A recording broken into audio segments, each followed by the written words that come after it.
अस्सलाम वालेकुम everyone, welcome back my channel learn with me. Student, इससे पहली वाली वीडियो में हम लोगों ने बात की थी पर्सनैलिटी के एलिमेंट्स के बारे में, जिसमें से कुछ एलिमेंट, हाफ एलिमेंट हम लोगों ने डिस्कस कर लिए थे, बाकी एलिमेंट रहते थे जिनको हम लोग अपनी आज इस वीडियो में ज़ाहिर करेंगे। तो हमारा जौन सा टॉपिक चल रहा था, जौन सा पॉइंट चल रहा था, वो हमारा पॉइंट था किरदार। किरदार इंसान की जौन सी पर्सनैलिटी है उसमें क्या किरदार अदा करता है। इसका सबसे पहले इसकी मैं आपको ये मिसाल देना चाहूँगी कि अगर इंसान का किरदार दूसरे के लिए एज अ रोल मॉडल, वो किरदार एज अ रोल मॉडल नहीं है, तो इंसान की शख्सियत कभी भी मुकम्मल नहीं हो सकती। यानी कि अगर देखा जाए कि अल्लाह किरदार और सीरत के हामिल अफराद माशरती, इखलाकी और मजहबी नस्बुल आइन को मद्देनज़र रखते हुए अपने जमा फ़राइज़ अंजाम देते हैं। अगर हम लोग अपनी जितनी भी रोल मॉडल पर्सनैलिटी गुजरी है, जैसे सर सैयद अहमद ख़ान, लामा इकबाल, कायदे आज़म, तो ये लोग अपनी मजहबी और समाजी पहलू को मद्देनज़र रखते हुए कोई भी काम सर अंजाम देते थे, उनको अपने किरदार का हिस्सा बनाते थे, इसीलिए उनकी personality as a role model है। इसके बाद आ जाता है हमारा रुझान। किसी इल्म व फ़न में फ़र्द की खुसूसियात, काबिलियत और महारत फ़र्द की शख्सियत को इम्तियाज़ी मकाम दिलाती हैं। वाकई अगर इंसान की पर्सनैलिटी, अगर हम लोग फ़र्स्ट ऑफ ऑल हम लोग बात करते हैं कि अगर कोई बच्चा तलीमी अदारे में पढ़ने आता है और बहुत क्यूट है, लेकिन उसका रुझान तलीमी अदारे में पढ़ाई में नहीं है, तो वो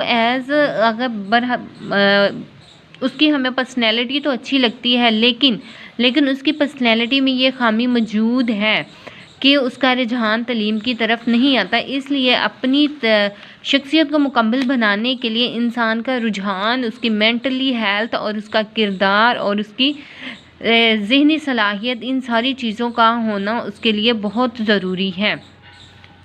नेक्स्ट हम लोग बात करते हैं ख़ानदान, यानी कि फैमिली। वालिदैन और अहले ख़ानदान की सफ़ात भी बच्चे की शख्सियत पर असर मरतब करती है, और ये असरात हर बच्चे में हर दौर में बच्चे की शख्सियत का हिस्सा बनते रहते हैं। यानी कि वाकई ये सही बात है। अगर तलीमी अदारों में अगर हम लोग देखा जाए तो तलीमी अदारे में बहुत से बच्चे तलीम हासिल करने के लिए आते हैं, लेकिन वो हर बच्चा एक ही ख़ानदान और एक ही फैमिली से ताल्लुक़ नहीं रखता। हर एक की फैमिली की जौन सी इनकम है वो मुख्तलिफ होती है, कोई लो इनकम होती है, किसी की हाई इनकम होती है। तो ये जौन से सारे इफ़ेक्ट हैं ये इंसान की शख्सियत पर असरअंदाज होते हैं।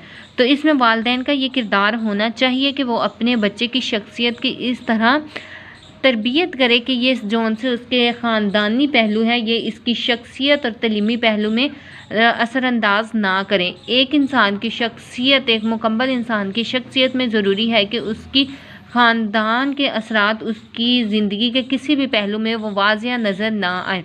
ये सबसे अहम पॉइंट है कि बाज़ औक़ात बच्चे इसी नेगेटिव पॉइंट को मद्देनज़र रखते हुए एहसास कमतरी का शिकार हो जाते हैं और बिलाखिर वो तलीमी अदारे को छोड़ देते हैं। इसलिए इसके साथ वालिदैन के साथ उस्ताज़ा को भी चाहिए कि वो बच्चों की शख्सियत में इस पहलू पर गौर करें। उसके बाद हमारा पॉइंट आ जाता है एहसासात। एहसासात ही एक ऐसी चीज़ है जो इंसान किसी के लिए महसूस करता है, वो एहसासात कहलाती है। इसलिए हर इंसान के अंदर दूसरों के लिए एहसासात का जज्बा होना बहुत ज़रूरी है।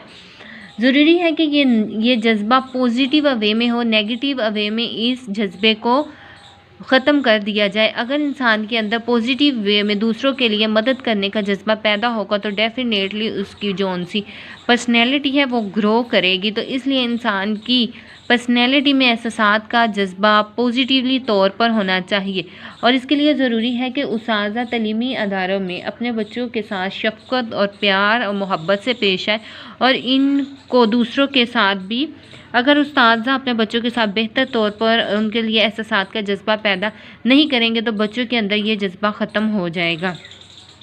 اور اس کے بعد ماہرین کے خیال میں محبت اور اپنائیت سے محروم بچے عدم تحفظ اور احساس کمتری کا شکار ہو جاتے ہیں اور اپنے آپ کو تنہا محسوس کرتے ہیں۔ بالکل یہ بات ٹھیک ہے کہ اگر جن بچوں کے اندر احساسات کا جذبہ نہ ہو، ان کے لیے ٹیچرز کے اندر احساسات کا جذبہ نہ ہو، تو ڈیفینیٹلی وہ بچے احساس محرومی کا شکار ہو جاتے ہیں۔ I hope you will understand the elements of personality. اللہ حافظ.